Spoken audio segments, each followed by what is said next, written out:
Wide shot of a park bench surrounded by trees. A girl, Leela, sits with a book. She flips a page and sighs. A guy, Ryan, jogs by, notices her, and slows down. Ryan, thinking to himself, she's here again. Should I talk to her? Park bench, afternoon? Ryan approaches with a coffee in hand, clearly nervous. Ryan, hi, you're here a lot. Thought you might like this. Offers coffee. Leela smiles shyly. Thanks, I'm Leela. Ryan sits beside her. So, what's the book? Leela, holding up the book Poems for the Soul.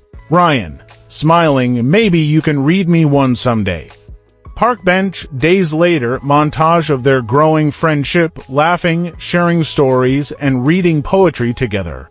Voiceover Leela, sometimes love finds you when you're not looking. Park bench, sunset. Leela stands to leave. Ryan hesitates, then grabs her hand. Ryan, wait. Leela, would you let me take you somewhere tomorrow? Leela, smiling like a date. Ryan nervously chuckles, yeah, a real one. Park bench, the next morning, Ryan waits with flowers. Leela walks up, smiling brightly. They walk away together, holding hands. Love is where you least expect it. Subscribe for more love stories.